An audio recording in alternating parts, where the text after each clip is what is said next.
Bonjour, nous sommes ici pour vous présenter un nouveau jeu qui s'appelle Planet Tourisme. C'est un jeu qui a été développé par Game Partners pour Excelia Tourism School et l'Innov Case Lab d'Excelia. Dimby, toi qui es enseignant-chercheur à Excelia, est-ce que tu peux nous rappeler l'objectif de ce jeu? Alors ce jeu va nous permettre d'une part de parler des objectifs de développement durable des Nations Unies et de ce qu'on appelle la responsabilité sociale de l'entreprise. Et d'autre part, on va parler du secteur du tourisme et les enjeux complexes, tant en matière d'appropriation de ces objectifs-là que d'application de ces objectifs dans les activités touristiques et les projets touristiques. Et tout ça de façon ludique et en même temps sérieuse, puisqu'on se base sur des concepts sur le développement durable et donc la responsabilité sociale et bien sûr le management du tourisme. Alors, pour découvrir la RSE dans le domaine du tourisme durable et responsable, nous avons fait le choix dans le jeu Planète Tourisme de confier à chacun des joueurs la responsabilité d'un projet qui va donc mener jusqu'à son terme en veillant à faire de ce projet une totale réussite sur le plan de la RSE. On va regarder ensemble un exemple de projet et je vais demander par exemple à Dimby, est-ce que tu peux nous présenter ton projet? Alors mon projet va être de mettre en place une itinérance douce et durable, donc on va parler de slow tourisme et on va essayer de contribuer aux deux objectifs de développement durable, 12, consommation et production responsable et 15, vie terrestre.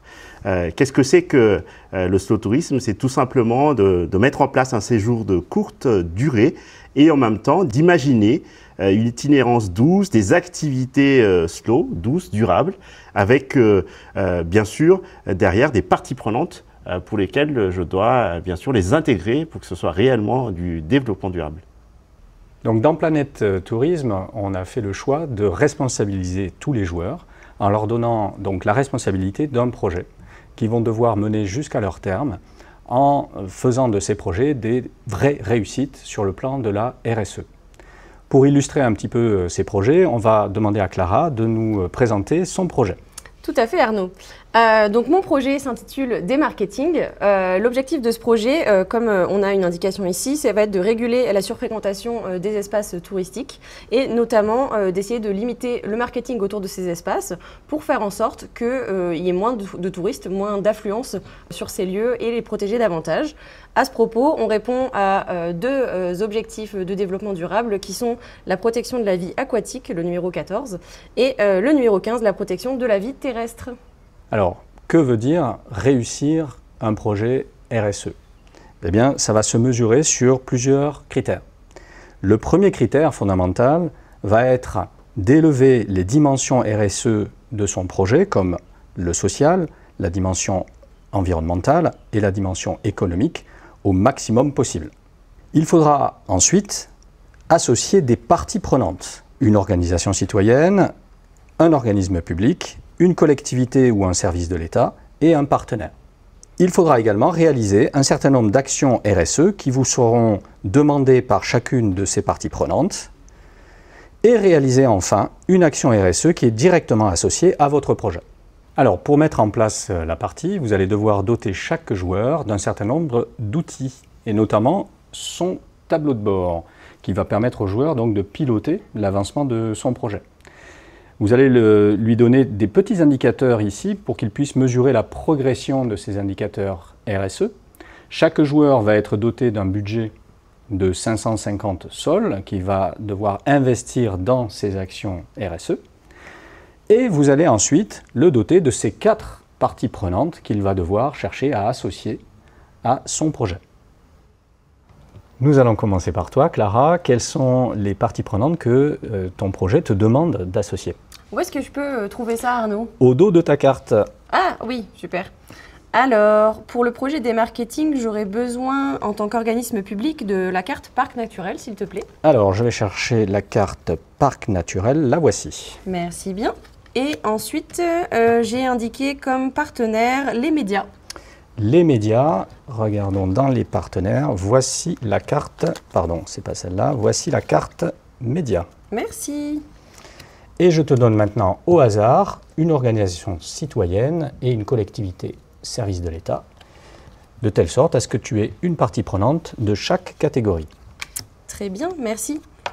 Et dis-moi Arnaud, comment est-ce que je fais en fait pour associer mes parties prenantes et mettre la carte sur le plateau? Alors, pour associer une partie prenante, comme par exemple les médias, tu vas devoir réaliser deux choses. La première, c'est que ton projet devra atteindre un certain niveau sur les indicateurs RSE. Donc par exemple ici, 3 en social, 4 en environnement et 5 en économique. Donc quand ton projet aura atteint ces niveaux, 3, 4 et 5, à minima, tu vas pouvoir dire « les médias soutiennent mon projet ». Ça ne suffira pas, il va falloir aussi que tu réalises une action RSE particulière, comme ici par exemple l'action numéro 9 qui est Organisation mondiale du tourisme. Ok. Voilà. Donc nous faisons de même pour chaque joueur, et chaque joueur va donc désormais avoir les 4 parties prenantes à associer à son projet. Pour terminer la mise en place du jeu, nous allons distribuer à chaque joueur 5 actions RSE au hasard.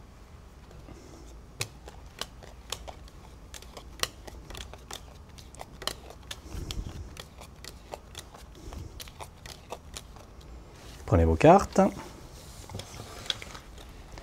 Nous constituons ensuite la pioche des cartes RSE en retournant 3 cartes et en posant le reste de la pile. Je vais vous présenter rapidement ce qu'est une action RSE. Une action RSE, comme par exemple ici cette action qui s'appelle attraction, a un numéro qui permet de la repérer. Elle a un coût. C'est le coût d'investissement que vous devrez dépenser pour réaliser cette action. Et elle a un bénéfice, comme là par exemple, cette action va vous rapporter 1 point en social, 1 point en environnement et 1 point en économique. Mais dis-moi Arnaud, comment est-ce que je sais quelle action RSE est l'action incontournable à mon projet? Alors tu regardes sur ta fiche projet et au dos de ta fiche projet, tu vas trouver le numéro et le libellé de ta carte action. Super, merci. Alors, nous allons pouvoir démarrer la partie. On va commencer par désigner le premier joueur et ce sera toi, Clara. Super. On va commencer le tour de jeu par piocher. Chaque joueur va piocher une carte, soit une de ces 3 cartes, soit au hasard sur la pile. Qu'est-ce que tu choisis, Clara? Bah, moi, j'aime bien le mystère, donc je pioche au hasard. À toi, Dimby. Allez, je prends cette carte-là. Très bien, je remplace par une carte de la pile. Je vais prendre celle-ci également. Très bien. Et toi, Thomas? Non, moi je vais plutôt piocher au hasard également. Très bien. Une fois la pioche terminée, nous allons passer à la phase d'échange. Donc c'est l'occasion pour vous de demander aux autres joueurs s'ils possèdent des cartes d'action qui vous intéressent pour vos parties prenantes ou pour votre projet. Et vous allez essayer de trouver des moyens d'échanger une action RSE avec un autre joueur. Donc allez-y, commencez à faire des appels aux autres joueurs sur les actions qui vous intéressent. Alors, eh bien, je vais commencer. Pour associer ma partie prenante qui est conseil départemental ou régional, j'aurai besoin d'une carte action RSE de mobilité douce. C'est le numéro 11. Est-ce que quelqu'un aurait cette carte? Oui, mais j'en ai besoin aussi, donc je la garde. Moi, je l'ai également. Et pour quelle carte action souhaites-tu échanger la carte 11? Eh bien, moi, je souhaiterais associer le financeur privé ou public et donc j'aurais besoin de la carte 22 du partenariat. Eh bien, écoute, j'ai cette carte. Ah, super. Ça te va? Ouais, parfait. Hop. Merci. Merci à toi. Et vous, est-ce que vous avez éventuellement l'occasion d'échanger aussi entre vous? J'aurais besoin de la carte 1, donc prendre des mesures sur les objectifs de développement durable. Quelqu'un aurait une carte 1? Ouais, moi je l'ai. Ah, Thomas. D'accord, est-ce qu'en échange tu aurais l'action plan ERC qui est mon action incontournable, c'est la numéro 3? Non. Non. Par contre, je peux te donner une autre carte qui va peut-être t'aider, puisque tu es en hébergement vert, certification. Comme quoi, effectivement, tu es en hébergement vert. D'accord, mais écoute, ça me va. Allez. Merci. Bravo. Donc l'étape d'échange est terminée. Nous passons à la dernière étape du tour de jeu, qui consiste à réaliser vos actions RSE. Donc à tour de rôle, vous allez réaliser une action RSE et vous allez expliquer à l'ensemble des joueurs ce que vous êtes en train de faire. Et bien entendu, vous devrez payer pour réaliser cette action. À toi, Clara. Alors, donc, grâce à Caroline, je suis à même de réaliser mon action RSE Mobilité douce, donc, qui est tout à fait logique dans mon esprit de démarketing. J'ai envie de finaliser en effet des boucles de liaison entre les pistes cyclables, les transports en commun, pour essayer de faire en sorte que les espaces soient moins encombrés et donc plus verts. Pour réaliser cette action, il faut que je donne 30 sols à la banque. Donc voilà, Arnaud, 30 sols. Merci. Et ce qui me permet d'ailleurs de faire augmenter l'indicateur économique. Donc j'avance mon petit pion jusque 3. Et en plus de ça, voilà, je la pose, c'est bien ça Arnaud, je pose l'action réalisée à l'emplacement. Tout à fait. Super. Bravo. À toi, Dimbil. Alors moi, ce serait la 15 enquête, puisque avant de pouvoir faire le slow tourisme, je me suis dit peut-être qu'il faut faire une enquête auprès de mes parties prenantes pour savoir exactement si tout le monde accepterait de passer à ce slow tourisme. Donc c'est 10, c'est ça, c'est pas trop cher. C'est une action pas très chère. Et qui me fait avancer en même temps, plus 2, 1 et 2, plus 2 au niveau social pour cette action. Alors Caroline, qu'est-ce que tu fais comme action ? Eh bien, je vais réaliser mon action incontournable RSE pour réussir mon projet, puisque je suis en tiers-lieu, c'est de fédérer, donc la fédération, puisque dans ces genres d'endroits en fait hybrides où on cherche à favoriser la coopération et les lieux de rencontre des différents acteurs, il est important de coopérer et de fédérer. Donc, je crée cette action qui permet de regrouper et de fédérer les acteurs publics, privés, associatifs pour développer cette offre touristique hors saison. Elle te coûte 30 sols. Effectivement. Et elle va te rapporter combien en indicateur RSE ? Eh bien, du coup, 1 sur le social, puisqu'on regroupe et on rapproche différents acteurs, et en économique, 2, puisqu'on favorise le regroupement local et la coopération. Excellent. À ton tour, Thomas, quelle est l'action que tu vas réaliser ? Alors moi, je vais réaliser l'action numéro 18, apprentissage, donc, qui est requise par la chambre consulaire notamment, donc, qui consiste à mettre en place des contrats d'apprentissage et mobiliser les lycées techniques, les CFA, voilà, ce qui est absolument incontournable pour former les générations futures de professionnels. Donc cette action 18, elle me coûte 20 sols. Voilà, monsieur le banquier. Je la dépose donc ici. Alors ici ? Ah oui, ici, pardon. Et puis, mes curseurs RSE, donc on a 1 en social et 2 en économique. Très bien.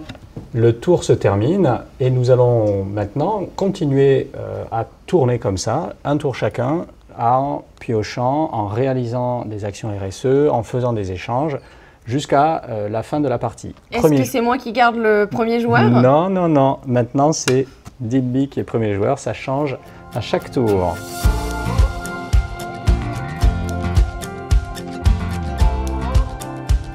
Nous sommes au 4e tour de jeu et c'est à Thomas de piocher. Oui. Ah, une alerte événement.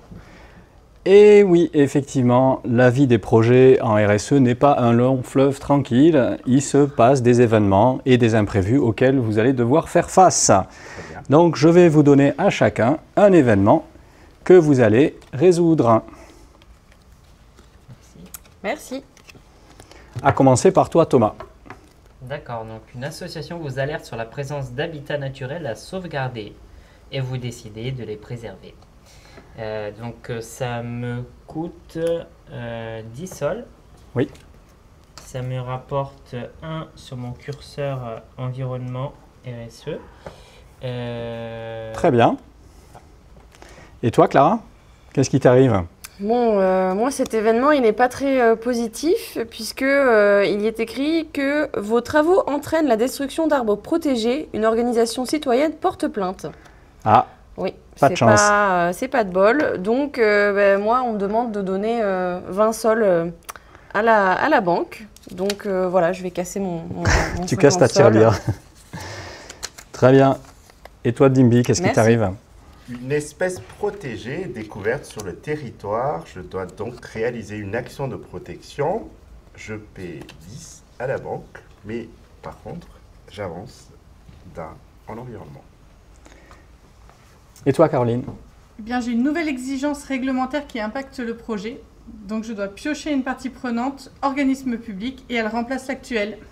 Alors, voilà, je te donne un nouvel organisme public qui est l'ADEME. D'accord, eh bien, je rends la mienne. Et donc, de nouveaux objectifs à réaliser. Voilà, maintenant que nous avons résolu l'ensemble des événements, Thomas va pouvoir piocher à nouveau une carte et on recommence le fil de la partie.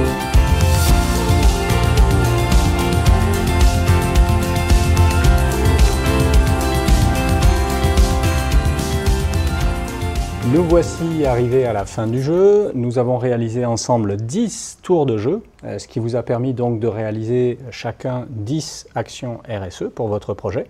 Et donc nous allons faire le bilan et regarder combien de points RSE vous avez gagné. Thomas, quel est ton score? Alors moi j'ai 9 étoiles. 9 étoiles, donc c'est un score moyen. Effectivement, il y a 2 parties prenantes que tu n'as pas réussi à associer à ton projet et il te manque encore une action aussi ici. Avec ce score, tu as une mention passable et donc la planète est encore un peu en détresse. Il faut aller un peu plus fort encore. Et toi, Clara? Alors, moi, donc 1, 2, 3, 4, 5, 6, 7, 8, 9, 10, 11, 12, j'ai 12 étoiles. 12 étoiles, donc c'est super parce que tu as vraiment réussi à parfaitement associer toutes tes parties prenantes. En revanche, tu as encore des indicateurs RSE qui n'ont pas encore atteint les niveaux 9 ou 10 qui te rapportent des points. Et avec 12, tu as une mention bien. Ah, très bien. Et toi, Dimby? Exactement comme Clara, 12. 12, une mention bien. Et c'est vrai qu'il me manque encore une partie prenante et une action RSE. Et toi, Caroline? Eh bien, je crois que je suis à 15. 15. Alors étoiles. 15, c'est quasiment le score maximum, hein, puisque toi aussi, tu as associé la totalité de tes parties prenantes, mais en plus, tu as réussi à atteindre vraiment les niveaux maximum presque de tes indicateurs RSE. Et avec un score de 15, tu as une mention excellence durable. Ton projet va être maintenant cité en exemple dans les écoles. Alors, au-delà des scores que vous avez réalisés lors de cette partie, ce qui compte évidemment, c'est ce que vous avez appris. Donc, quelles sont les parties prenantes essentielles pour réussir des projets de tourisme responsables et durables, et aussi quels sont les leviers d'action qui sont à votre disposition si vous développez un jour ces projets pour en faire de véritables réussites RSE. Et donc, on vous encourage tous à tester Planète Tourisme.